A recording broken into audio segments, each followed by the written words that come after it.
Hello and welcome to another episode of our movie reviews. I am Stephanie. Well, for our topic today, our movie of review. That's how nervous I am because this is a very sticky topic.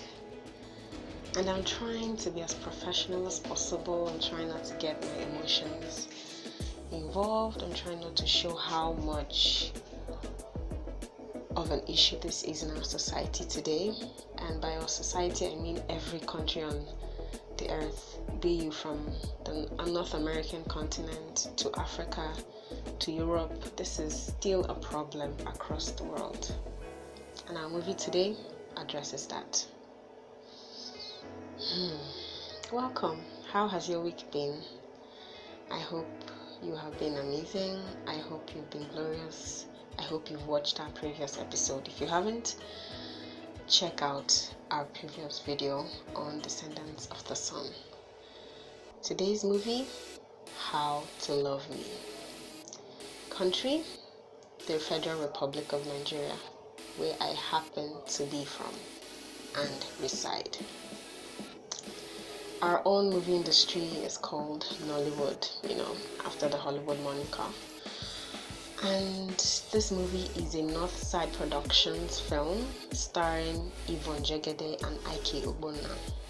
Now, I do not know where you get your movies from, but if you are going to be downloading today's movie, I suggest you try NigerRocks.com.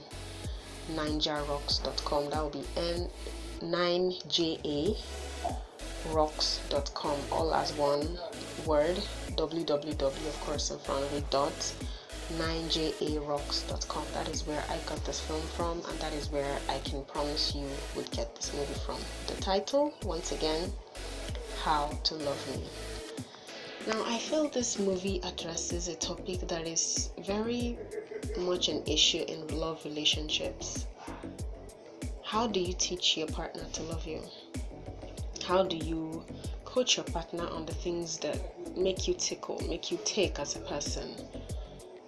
How do you love your partner? Now, this movie addresses domestic violence in the home of a married couple. Now, Ogbonna plays the husband in this movie, and Yvonne Jegede plays the wife. It's a 3-year-old marriage, so it's really still young. The movie opens with a violent scenario, a violent scene that had just taken place. So we are at the aftermath of him beating her up yet again. So there are a lot of POV moments with the camera angles and whatnot. Just be prepared for that if you're going to be venturing into this one. And so she rises up after he's left, and she calls someone on the phone and says she's done, she's leaving.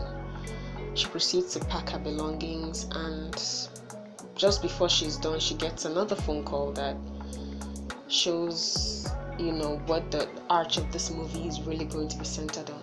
So let's get this straight. This is a 3-year-old marriage. There is no reason for a marriage this young to be having these issues. Correct me if I'm wrong in the comment section. I will be very, very open to your own takes and your own views on this. But he's gotten another woman pregnant. This we learn from the phone call after he's beating her up. So he's rushing off to go prevent this woman from having an abortion when he has an accident. And of course, his wife being his next of kin, she's the first phone call the hospital makes.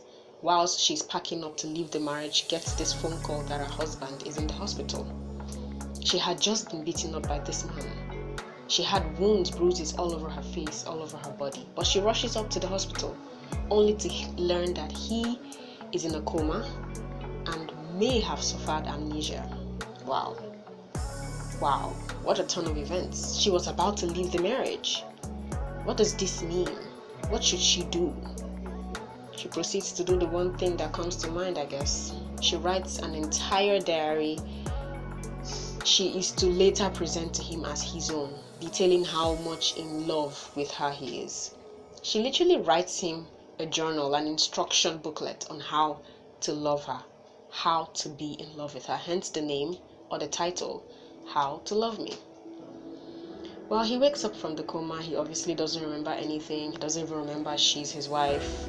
She has to tend to him. She decides to stay, for those who are wondering. She decides to stay because to her this is a new opening, a new chance to revive what may be good left in the marriage.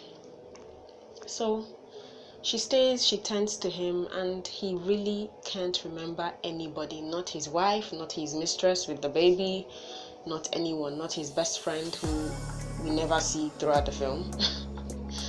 This is a low-budget film, for those who are wondering. So the scenes are shot within very limited spaces and very limited locations. It's majorly shot in the house. Which I do commend them for. Well shot, but still, if you have an experienced eye with films, you would notice that with this film, they don't really go anywhere. Doesn't stop the story in any way. They still are able to fly as high as they want to with the story. For that, I commend the scriptwriters, I must say. Ninja, really try. Back to our story. So she's at home tending to her husband who doesn't remember anybody. And he truly relies on that diary to guide him through because he has no recollection of who he is, of anybody. He keeps relying on the diary, reading it from time to time, and really reading lies because none of those things happened. She was the one who was propagating all that love. He was literally the one, bashing her. And there are so many flashback scenes, and the way this film is shot is really brilliant.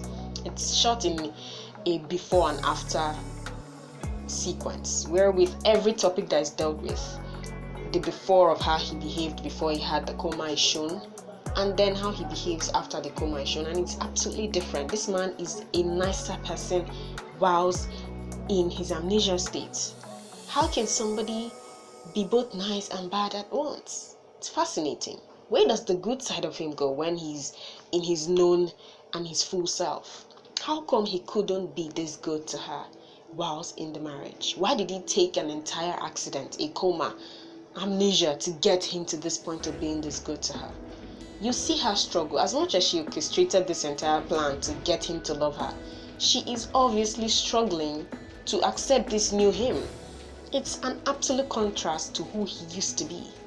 He was mean every time, all the time. There's never a scene from the past they show you in the entire movie where he's nice to her. It's from, emotional abuse to verbal abuse to then physical abuse. It's abuses of all kinds. But with his amnesia self, he's nicer, he's more attentive, he's keen and desirous to say the right thing, to be more positive.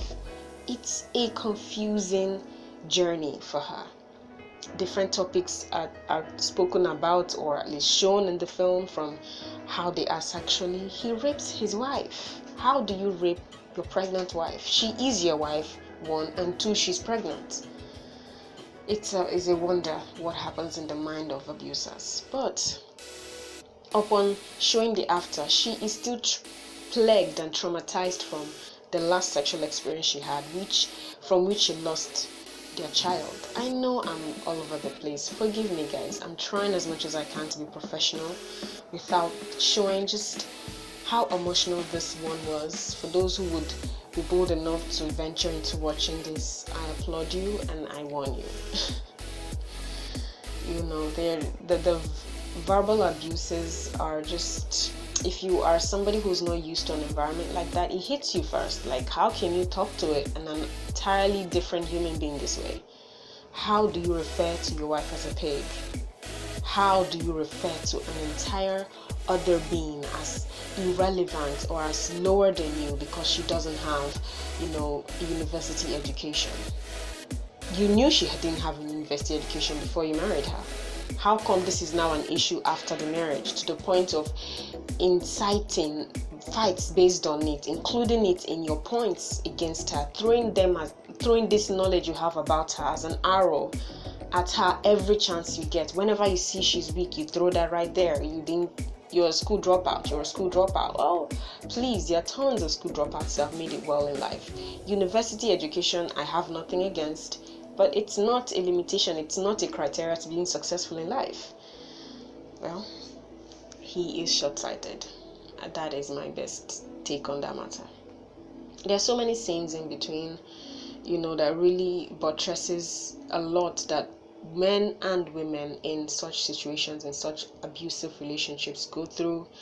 And I must applaud the actress Yvonne Jegede. She really portrays this role of an abused wife. People that go through something like this, from this film, it has come to buttress in my mind that they lack a bit of confidence. They walk a little bit with their head hanging low. They're not really confident. They're not really meeting you eye to eye. Their head is all the way down when they walk. They are not confident. They are self-conscious. They are body conscious, because this is the point at which they get all the abuse, their body. It's the vessel through which they are victim to this bully. For the major part of the film, when they are showing, the before periods of the marriage, her head is down. She's not looking up. She's not looking bright. She's not looking confident. She's afraid to even speak to him. She's afraid to express herself. She's not looking confident. She's not looking happy. She's looking dull. But with the after, it's like an entirely different thing. It's a lot of shock for her. Like many of the scenes, you find her shocked whenever he speaks in his better state or after stage, shall I call it. He's nicer, he's more appreciative, he's calling her beautiful every morning. He's looking at her and smiling, and these are things he never used to do. So whenever she catches him in the process of doing that, she's first of all surprised, taken aback that, wow, he's looking at me and he's not angry. He doesn't look angry. He's smiling at me. As much as she wanted the change, she found the change strange. She found the change uncomfortable. And that tells you just how long and the driving and deep effect verbal and any kind of abuse has on the victim. It takes its toll. That this person begins to feel like they don't even deserve this thing that's good. The good becomes the abnormal to them. What they are used to now is the bad. Anytime somebody does something good for them, they react surprised. They react almost elenehic, like, oh my goodness, how could you even think to consider me worthy of such good? And throughout the film, whenever he behaves well, whenever he shows her good, whenever he's positive towards her, she is first of all surprised. It's an amazing wonder, and she always has to separate herself to bring herself back together, because she's not trying to let this man know, oh, you were a beast to me in the past. She hides it for the majority of his recovery period, that this marriage was literally at its end when you had this accident. This accident is literally the only reason we are still here. But signs start to creep up. He has scars on his body from when they fought, and she scratched him, he beat her and all of that. He begins to have flashbacks of the past, so his memory is coming back. She goes as far as dumping his drugs in the toilet just to prevent his memory from coming back, to delay the inevitable.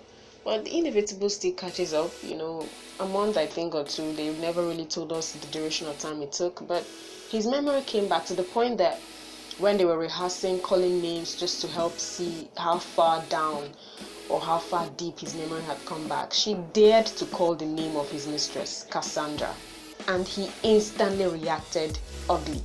Like, my heart dropped for her in that moment. You guys have to see it. You have to watch this movie to see that. But if it's a trigger for you, if you've been in such situations before and you're not trying to get triggers, then this one, you can sit this one out. I care for your mental health and your health in general much more than getting you to watch a movie. Just enjoy this review and go with your life. Love, Stephanie. Now back to the movie. Just the instant reaction his face showed immediately he heard her name, Cassandra. I have to give it to the actor at that point, Ike Ogbonna. He killed it. I feared for our female lead at that point in time. She looked afraid. She literally ran away, and that was the point at which she knew, you know what, this man has gotten his memory back. I really have no reason to be here. And she left. She wrote him a letter, packed up her things and she left. And with his memory coming back came remorse, and just really taking his life into full stock, and knowing that, what, after everything I've done to her, she still nursed me back to health. She didn't kill me. She had every opportunity to. This was literally God handing her a knife and saying, kill your enemy. And she decided to pursue peace. She was mature about it. She was truly in love. She was truly a wife in that moment. And so it really touched him, I must say. Like, him getting his memory back, he lost the old him.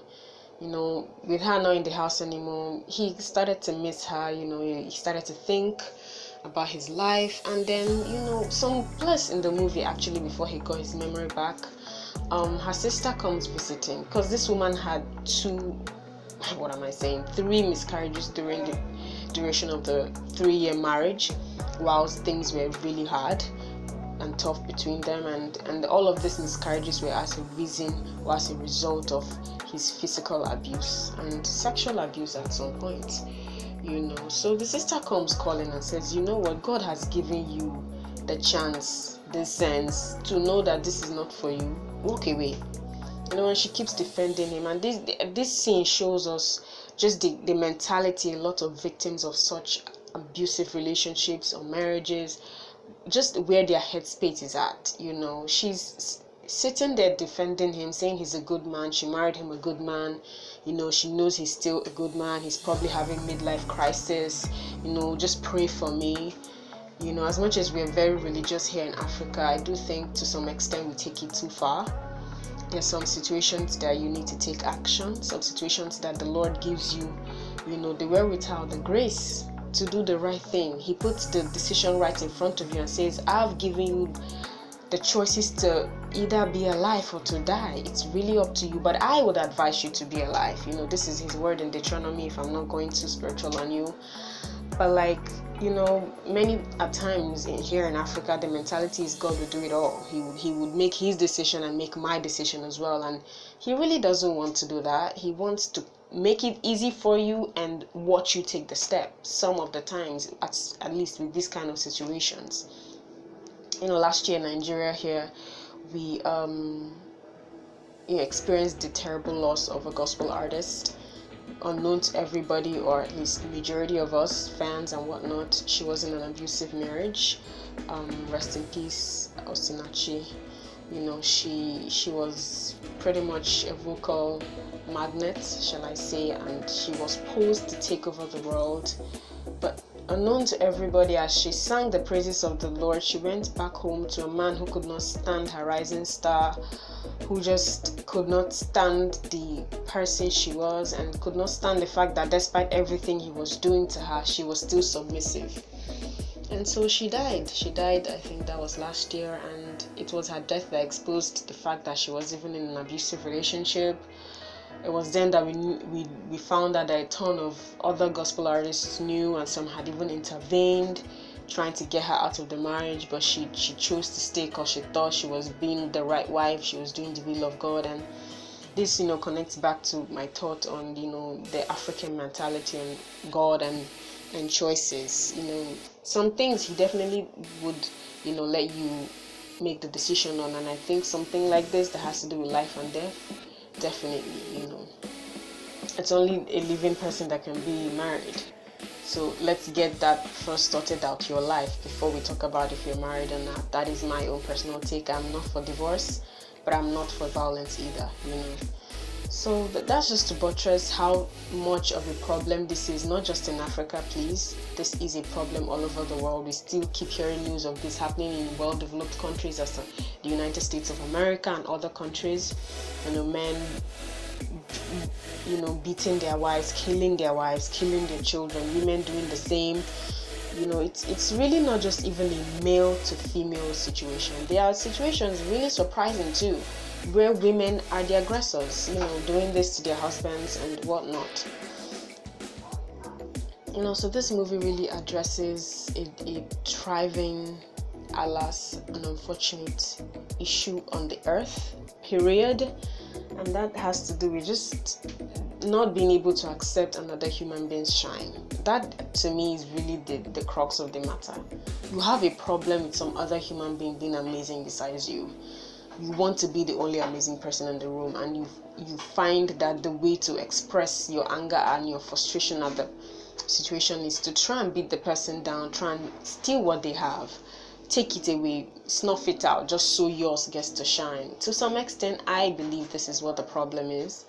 That low self-esteem, not feeling good in yourself, and finding unhealthy ways to add good onto you, instead of dealing with the root of the problem, finding very superficial ways and shortcut ways to getting or feeling good, which is, many of the times taking it out on others, not caring how others feel, and the like. So just back to a film. I know I'm really digressing. It's a really important topic in society, and one, I just think as a race, I just am not happy that we're still dealing with this. Like, there's some things I feel like as a race we should have conquered and been showing our badges, like, as a race we used to have these issues, but now it's over.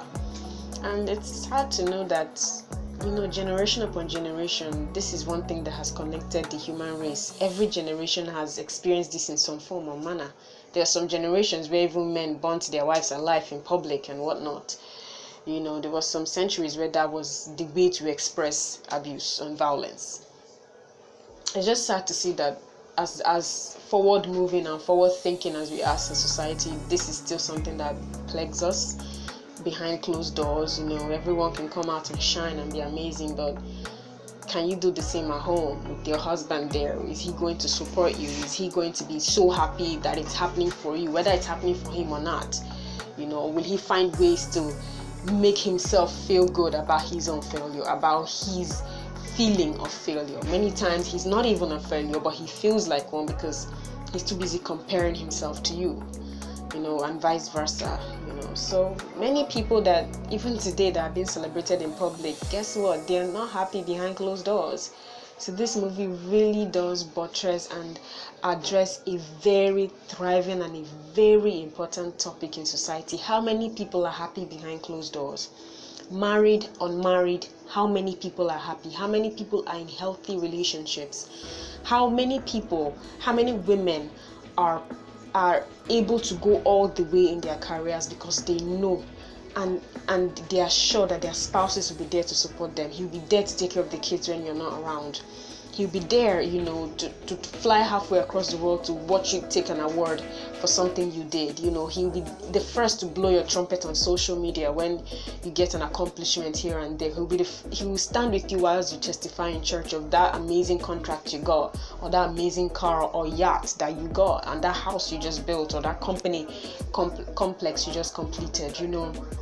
How many women in the world today who are married can boldly say that this will happen? How many women who are married can say that if they took up an extra job, took up an extra hour at work, their marriages would not suffer? Their man would not go off and start spending himself on some small girl to reclaim his manhood. Many women that are not going all the way, that are not giving their all at work, they're not giving their all at their purpose, it's because they kind of want to keep their home. And since their home comes with the nurturing of future generations, it kind of seems to be more important than actually fulfilling your purpose on the earth, or having a job, or having your own money or whatnot. And how many men today are comfortable with the amount of successful women that have arisen? You still hear men express such anger at successful women, both married and unmarried. You still see men be afraid, hesitant to date a woman who comes in her own right, who can pay for her own meal, who doesn't ask him for money. He wants that dependency and whatnot.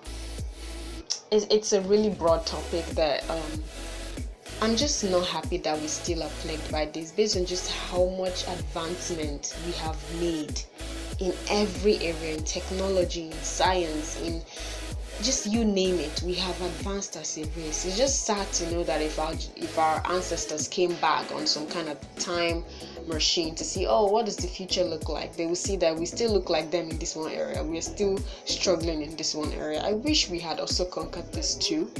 That way we can tell them, what, we did better. We did better than you. We are better off than you in this area of life, So just back to the story. I know I'm digressing a lot, but like it's a really important topic that it needs to go.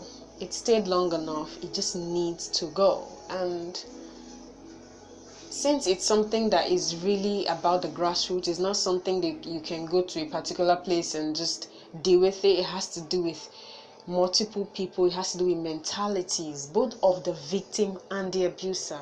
Many of the times this still thrives because of the mentality of the victim mentality of the victims. Like the fact that you think you deserve to be abused, the fact that you think this is okay, the fact that you think you can manage this, the fact that you think you can pray this away, is also part of the problem. If many people who suffered this abuse reacted instantly, walked away from such situations, I do not think it would be as strong a force on the society today as it is. And it is a suffocating force. You see it even in the workplace, y'all. In daytime, we still see these things. And to some extent, it has grown this big because victims kind of seem okay being victims. We see it with this woman. Her sister comes all the way to her home, risks her own life because this man could also kill her. Okay?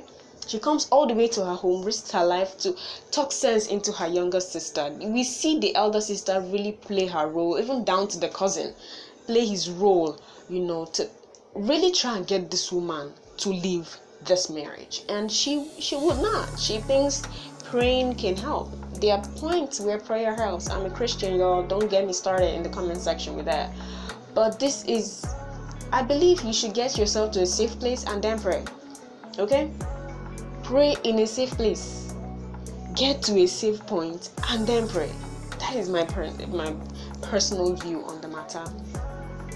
So it's really not the right thing. It's not really I wish there was a way forward. It's just how decentralized the problem is also low-key makes it seem almost impossible to be solved, because it's not something that you can go to the government and say. Even if the government brought out a rule today and said, oh, every man that kills or abuses a woman gets their hands chopped, some people will still go through with it.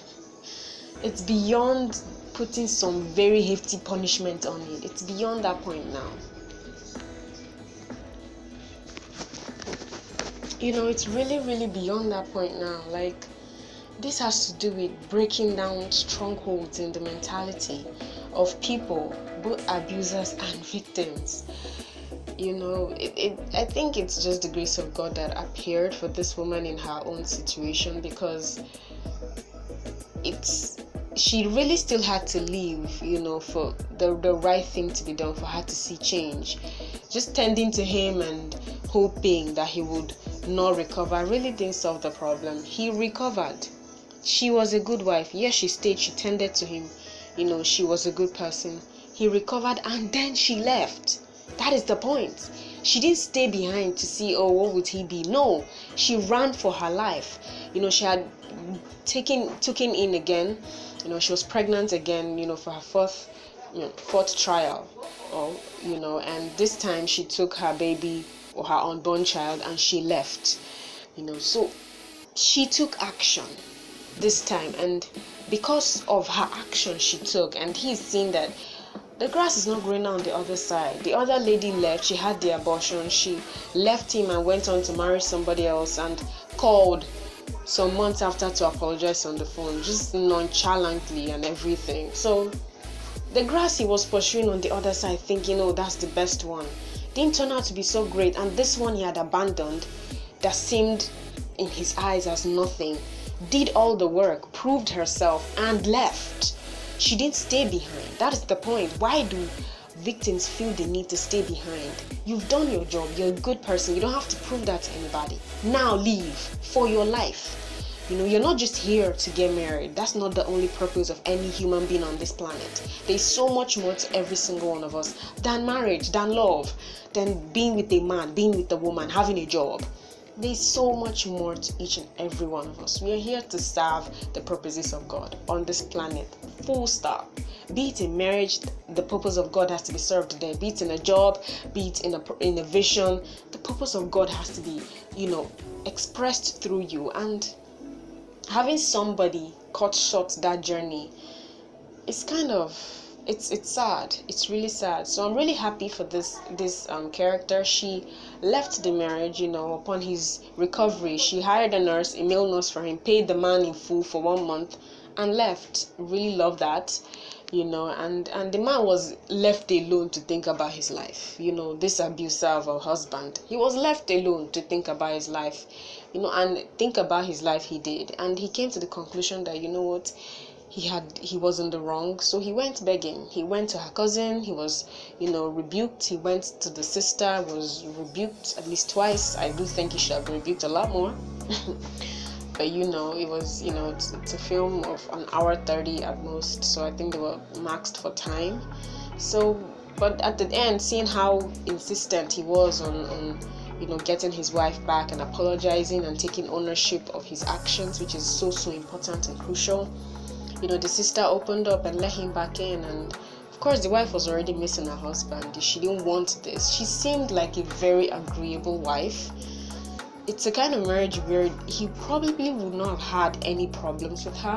She didn't seem like she had an air about her, a chip on her shoulders or anything. She seemed like the perfect wife, the kind that, many are looking for, and yet he wasn't satisfied. Makes you wonder what exactly men want. Do they even know themselves what they want? Comments in the comment section. Let me hear you out. If you're a man, if you're a woman that has the answer to this ultimate question, please let me hear you out. So he finds, after taking ownership with her family, he's finally let in on her whereabouts, because he didn't know where she was all this while. And so he's able to go see her and apologize in person and really take ownership and promise to do better. And we then get to see 5 years after in the marriage, and we see that they are in better times. They've had at least one child, another one is on the way, and so that's where the movie ends, you guys. It ends with them living happily ever after, Cinderella style, So point is, if you're in an abusive relationship, if you're the abuser, time to quit that and take ownership and do what you need to do to make things right. If there's a consequence, my dear, bear your cross. And if you're a victim, you are beautiful, you are amazing, you don't deserve any of that violence. It's time to leave. You are more than this. And so I think with that we end our session today. It's a heavy one. I'm not all giddy today, if you can notice, because this topic it's sad. Like I said, I think I've repeated this thrice throughout this page or this video. I'm so pissed throughout this video that I feel like as a race we should have been past this point, and that we're still here it's not right, and it kind of mocks all the advancements we claim we've made. Like, you've advanced in the phones you use, but in your mind you're not advanced. You're advanced in the cars you ride, but in relating with another person you've not advanced. You can relate with a phone perfectly well, but you can't relate with a fellow human being. How is that advancement? It kind of mocks all of the advancement we claim we've made as a race if this one thing is not made. I mean, being able to communicate with another human being, I should think that takes priority, even to communicating with God. He does say it in his word, if you can't love a fellow human, how can you love me? So being able to love another human being, being able to communicate effectively with another human being kind of takes precedence even to whatever it is you have to do with God. You have to have practiced with a fellow human and been perfect to an extent before you can attempt to do that with God and attempt perfection. So we are against violence on this page, violence of every kind, from the verbal type to the physical type to the emotional type, every kind of violence. We are not for violence, guys. And again, I repeat, if you are an abuser, shame on you. Time to end that. bear the consequence for your action and take responsibility and accountability for what you've done. And if you are a victim, you deserve more than this. You are more than this. You need to leave. Amen. Amen. We went to church a little bit there, guys. So that brings us to the end of today's video for the film How to Love Me, starring Ogbonna and Yvonne Jegede from North Side Productions. And for those who are interested in watching this to be able to communicate better, like we always say on this page, if you're able to watch this movie, let us hear what you have to say. Comment in the comment section, share this with other people that are anti-Nollywood movies for whatever reason. They are doing amazing these days. You need to watch some for yourself to know, and so share this with everybody. Let's have a conversation. Let's hear each other out, and let's strengthen each other's mentalities. Let's strengthen each other, and let's encourage each other. You never know who's suffering. They always say check up on your strong friends, because you never know.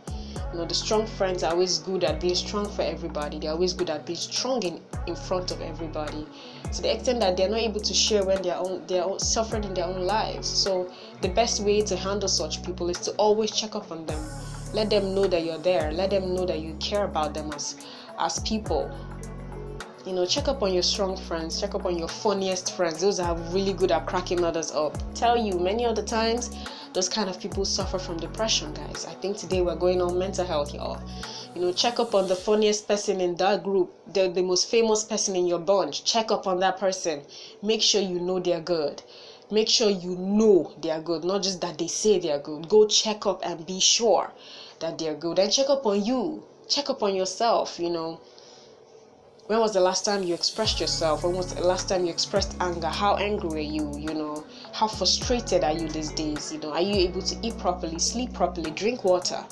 These are little things that we sometimes take for granted that could really, really help or mar our health, body health, mental health, and all that. When was the last time you were in an abusive environment, a toxic environment?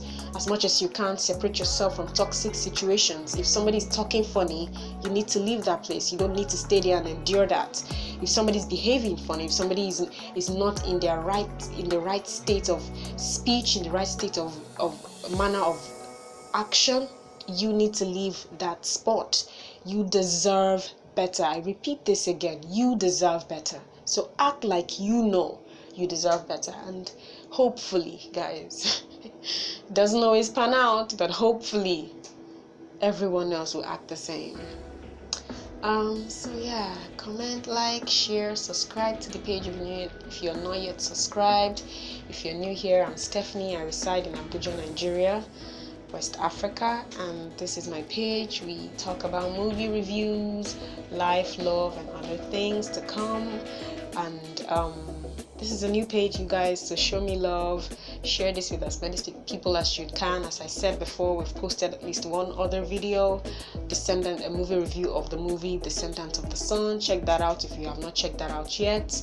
Acquaint yourself with this brand. We're going places. Join on whilst we are new. That way you'll be telling other people, I told you so, I told you so, I told you so. I know she was amazing and I told you and you didn't believe me. Now look, be one of the first, join in and plunge in, and God will take us places, you guys. Jesus Christ's name, amen. As you can tell, I am a Christian. Yes, proud, grateful. Yes. And so yeah, this is How to Love Me movie review, a Nigerian film that really buttresses a lot that happens in a marriage with a lot of violence and abuse. So for those, again, I say, this is a trigger for you. If you've come out of such a situation and you're probably still healing, you don't need to be reminded, then please, by all means, do not pay action to watching this film. Go through this review, enjoy, and move on with your life. You are a victor already. And for those who are in such situations, you need to leave. I repeat again, you need to leave. You need to leave. You need to leave. Amen. Okay, so I think we've gotten ourselves. So yet again, I'm Stephanie, and this is our page. Show love, share, like, comment, subscribe, turn on post notifications, the bell icon as well. That way you know when we drop new videos and whatnot. And yes, comment. Let's hear what you have to say. If you do get to watch this movie, who's your best character? What exactly about that character do you like? What do you have to say about the film in entirety? How would you rather that the movie ended? Like, what would you have liked to see as the ending? It's something that we do on this channel. We like to express that. We like to rewrite movie script here because we are also movie people. Hello. So let's hear everything that you have to say, and I'll try to reply as many comments as I can, and just really vibe with y'all and just really hear where you're at. And if you know somebody in such a situation, just pray for them. Take action. Be the bad friend in quotes, quote unquote, that tells it to their face, that lets them know, look, you are in a bad situation, you need to leave. Don't just stand by the side and watch it happen. Be the sister of this woman. Be her elder sister who came face to face and let her know, you will die here if you stay, and this man worse off will bury you and nobody will know where you are. She literally said that to her sister. Sometimes you need to be up in people's faces because they don't be understanding what you're saying. So be that good friend, bad quote unquote, be that friend and let God see that you stood against evil, and hopefully with your words he would rescue that soul, and boy do you have a reward. What did I say? Boy do you have a reward. Okay, I think with that we should end this today. We could go on and on, but I love you guys. Show me love. Like again I said, like, share, comment, subscribe, dive into this brand, and we shall all get to the top. Once again, I love you. God bless you. You are amazing. You're beautiful. You're perfect. You are it. Keep glorifying God. Keep showing love to humanity. Keep showing